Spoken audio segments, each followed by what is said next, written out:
Hey everyone, this is Sky and welcome back to my channel. I hope you're doing really well today. I am coming on today to speak about the powerful and expansive and deep transit of Neptune Retrograde that we will be having from June 21st, 2019 to November 27th, 2019.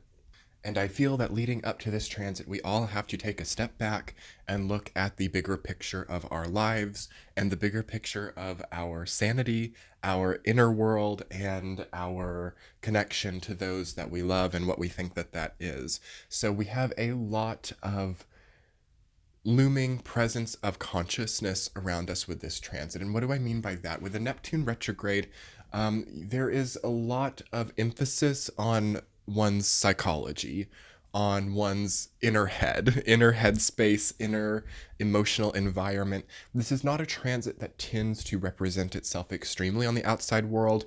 It can cause more rain, more wetness, oceanic types of storms. It probably will be a rainy period of time for those of you that live in more rainy or tropical environments. But other than that, Neptune retrograde deals a lot with the chemical structures of the body, with the mind, with the imagination, with the ethereal realms, with psychic ability, and things which are not touchable and which are not tangible, okay? And when Neptune goes retrograde, we see all of those concepts start to act in a way that is not at their best if they were out of control to begin with.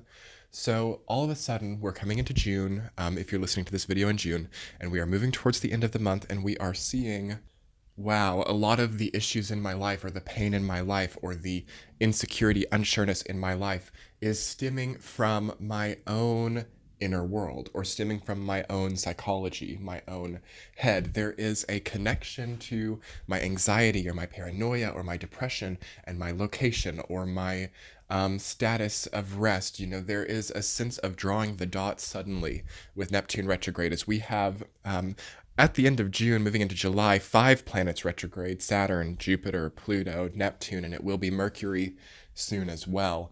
Wow, what an incredible time of your life to actually realize the truth of your experience and to not allow yourself to be victim of the same momentum that you've been victim to every time.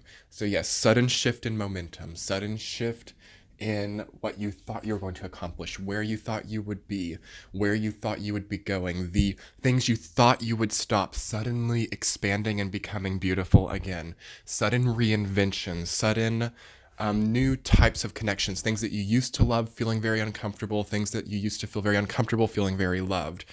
There is, for whatever reason, I'm feeling intuitively a Uranian type of connection to this Neptune transit. And I suppose that is probably because Uranus is one of the only planets that is direct, so maybe its energy is one of the only ones kind of coming through in like a healthy way. So I feel that all the other planets are pretty much retrograde, and we still have Venus and Uranus and Mars to look toward healthily. So that is going to be a message for this summer in general, is trying to really let the Venus, Mars, and Uranus energy within you channel well and positively.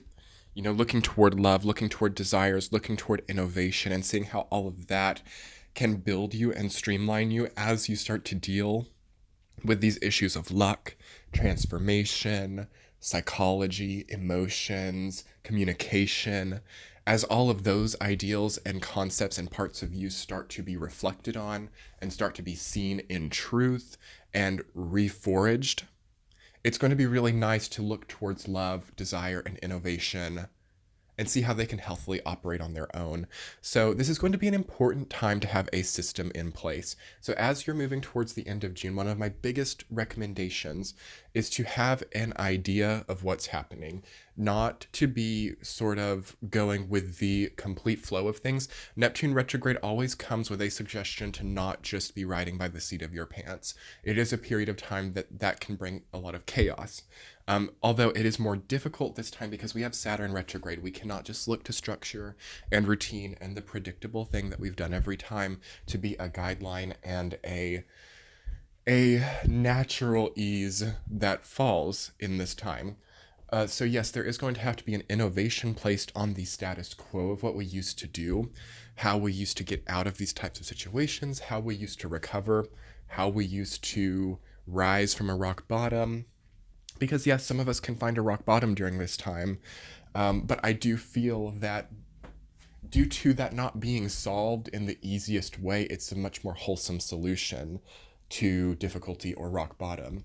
But yes, coming into June, I would recommend before the 21st, if you could, having an idea of what you want to do until November. Okay. And that's tough. That's 5 months, but if you could even like a liberal idea, it doesn't have to be really set in stone and really structured, but you have to sort of know where you want to be by November. And you maybe want to fill in the gaps of July, August, September, and October of what that's going to look like, sort of. It's not that that can't change, but I really urge any of you listening to this video to start to think about what this period of time looks like, because I think for all of us, with these retrogrades coming in, we're kind of unsure about what that period of time looks like. Even if we have the most streamlined salaried job, or if we have, the biggest idea of what that schedule looks like from now until then, I feel that everyone kind of is unsure nonetheless. Like maybe it's relating to relationships, depending on what house Neptune is falling in your chart. Maybe you just have no clue what that's going to look like over those next few months. Maybe every single day leading up to this retrograde, it's sort of like, I want to stay. And then it's like, I want to go. I know I want to go. I know I want to stay. I feel comfortable. I feel uncomfortable.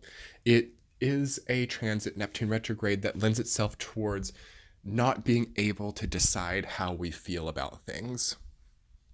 So for this reason, this transit is really great for journaling, really great for having a solid, tangible recollection, reflection of where you were each day. Okay. Especially with Saturn retrograde, it's going to be a challenge over these next few months to remember how good or bad something was, unless there's a record of it. So it's going to be very easy to maybe go through toxicity, codependence, narcissism, a few days ago, and then come in a few days later and not really even recollect that being the case, and something good happens, something fun happens, and you stay in that situation that's prolonging that. I really urge you all to maybe even do audio journals if you're not a big writer, finding new ways to really solidify what is happening in your life, because I do feel that many people are allowing things which should be signals to make a change, or should be signals to communicate something, fall by the wayside to something that feels good within it and forget, and it keeps coming up over and over again. And this is where the health starts to suffer, because there's not resolution for unhealthy mechanisms within the experience. We've got to really solidify it, and it's hard because of the Saturn retrograde. Usually, if Saturn were direct, these types of things would find ways of solidification, find ways of manifestation. That's the crazy thing about this period of time, is manifestation is a little bit wonky right now.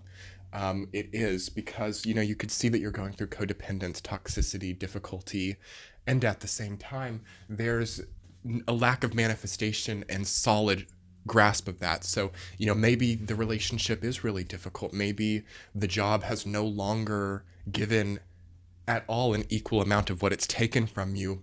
But then one small thing happens within that distracts you from that even being the case, and there's no real solid manifestation of the toxicity at hand, yet the toxicity has like double the potent effect within. So this is a precarious, dangerous for some type of energy if we're not able to see the truth and make that real for ourselves.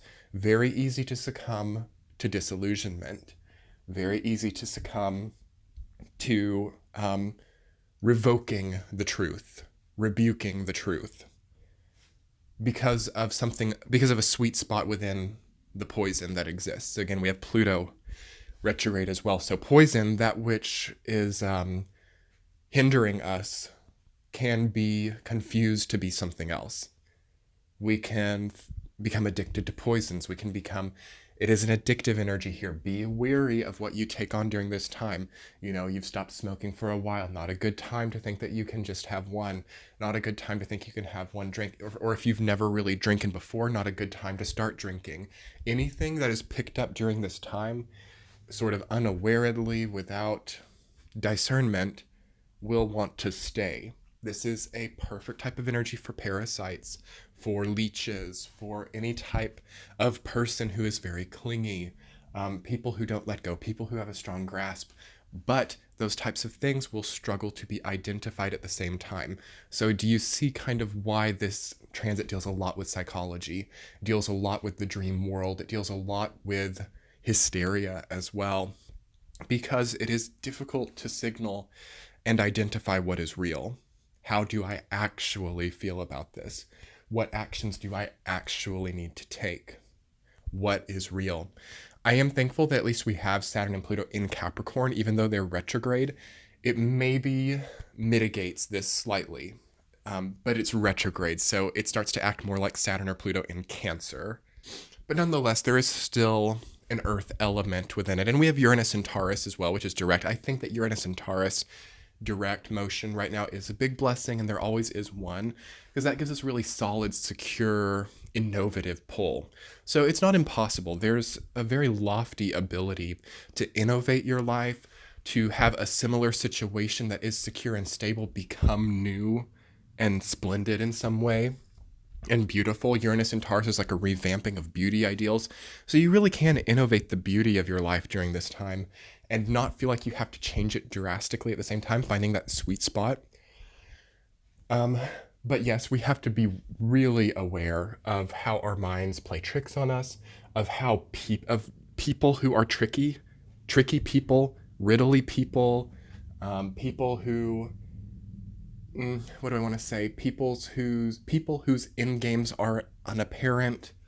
I would just honestly, I would watch out for new people in your life during this time. I don't think it depends on who you are, but my first intuition, gut instinct is new people that come in from about now until September, especially, but to a degree until November. You have to watch out. You have to really gauge them. It's not to say that you can't gauge them, that everyone's going to be tricky no matter what. I do feel discernment is possible, especially in September once we get Saturn and Pluto going back direct in Capricorn. That will really help this to get underway a bit more. Watch out for people. Watch out for people's desires toward you. I see people getting inheritances and really attracting like con artists. That's a big prevalent thing right now with this energy, and thinking that it's true love when in reality people want you for what you have. Likewise, you can see, and this is again the tricky part of the energy, you can see yourself falling into these things as well. Like you meet someone who has a lot of money and you truly think that you love them, but in reality there is an element of, I just really need money, but you can't really see that. So I do challenge you during this time to see the truth of your own motivations, because it will be clear if you want it to be. However, the truth of people's motivations around you, that may not be visible over the next few months. It can also be a bit of a stalemate energy too, where time just passes. You can lose time over the next few months, Saturn, especially Saturn being retrograde too. Whenever Saturn and Neptune go retrograde, there is a great opportunity for art, because these two planets connect in a way that you have, again, the more feeling-oriented, shadow-oriented aspects of life manifested into the physical tangibility of Saturn. So there is a great potential for art. But yes, as I was saying, stalemates can happen. Things which are not happy or healthy or good for you can just kind of prolong. And this isn't even necessarily something that feels uncomfortable in the moment, because oftentimes what I see with Neptune and Saturn, especially both being retrograde together at the same time, is we look back at this period of time thinking, what happened? What was I doing? Like, it can promote procrastination, what we consider to be laziness. Four of Swords energy is what I'm seeing. There is a healing arc within it. Maybe we are resting. It is a good time for rest, for sleep, for recharging, for connecting to the dream world, because your consciousness can really purge out certain toxins through dreams with a Neptune retrograde. This is definitely a positive. You can have nightmares during this time. I will point that out, but try to not be fearful of that. Try to really hold your psyche accountable in the realization that what I dream is not real. And if something is feeling uncomfortable there, that it's just a release of my psyche. So yeah, don't try to prevent sleep during this time. Don't try to prevent restful actions. But with the understanding that you might look back at this time and feel like it kind of got away from you if you really prioritize that. It's not to say that you can't accomplish a lot of real world things, but if you want to accomplish a lot of like real world accomplishments, busy work, workaholic work, that takes really good planning, really good time management, really good motivation to do during this time, because that's going to be a little bit stressed for everyone to a degree. And you might even see that you manifest some sort of new experience of time management. You could see that really naturally there's a clarity in what you have to do to achieve what you want. People coming around to help with this type of thing is possible too. I see people getting assistance. I do see a lot of assistance with this energy, which is an interesting thing. I see helping hands. I see acts of kindness. I see people wanting to help those in need, charity. I see a lot of that type of thing with this energy. So if you are struggling, it is very likely that people will come in to help you. And I would urge you to accept that help and to accept acts of kindness, but to be clear on what is expected in return for this type of thing too. I also see people egoically wanting to help other people. So I'm going to help this person, so I'm seen as this type of person. Or I don't want to face what I have to do, so I'm going to start helping other people, and they'll help me if anything goes wrong with me. I do see that type of thing too, so be wary of it. But I see true help as well, like true helping hands coming in to aid. But yes, any other messages that are wanting to come up regarding Neptune retrograde, I'm just allowing the energy to inform me of them if they are there. I mean, this is pretty much it. Watch out for being too connected to like mirrors or illusory things, media, social media. Neptune also has rulership over like TV, social media, screens, phones, anything that is like a look into another world. So seeing other people's worlds. Beware of that. That will become more toxic during this time too.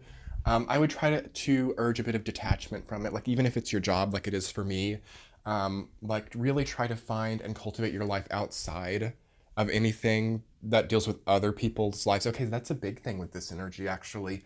Being too concerned with the lives of others, being too manifested within the lives of others, being too invested in the lives of other people via social media, via TV, via Netflix, the lives of fiction. On one hand, and this is Neptune always has like catch-22s, so it will be fun and enjoyable to indulge in fiction. So great to like read stories, high fantasy, writing, playwrights, scripting, like any of people in those professions. Great time for creativity there. But also you can get writer's block too. Neptune is endlessly there with catches.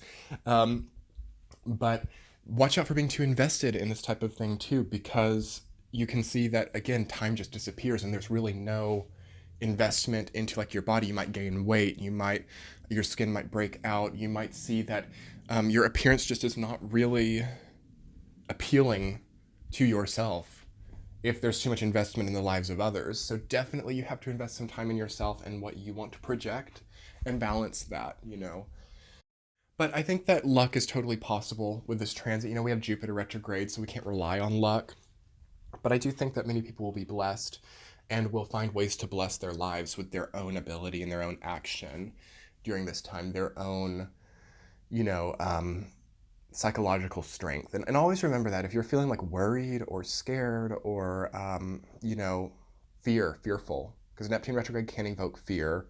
If those feelings are prevalent, remember that it's probably like in your head somewhat, and that it probably deals with, expansiveness of the psyche, psychic experiences. And through that, find solidarity and connection to being grounded in understanding that there is so much outside of the head, outside of the mind, and try to connect to those things if you are feeling overwhelmed, okay? All right, everyone, I'm going to go ahead and conclude the video on that note. Thank you so much for taking the time to pop over to my channel. I do hope you will subscribe below if you get the opportunity. Your subscribes are so helpful, and I post videos every Friday, so you will get a little notification, and it's just so helpful to my channel. Also, you can check the description box below or click the center of your screen to pre-order my new ebook called Moon Symbols, which is about, honing the moon to help your own healing journey. So I go through the signs of the moon, the houses of the moon, phases, and give a lot of good tips and secret information on healing through the moon, because it's a great healing entity for us, no doubt. So yeah, you can click the center of your screen to jump over there and pre-order that, also in the description box below. And yeah, again, check out that description box because I'm on social media. I have other, resources, including my Patreon page, if that is interesting too. So thank you so much for being here. We will be talking soon. Much love. Bye.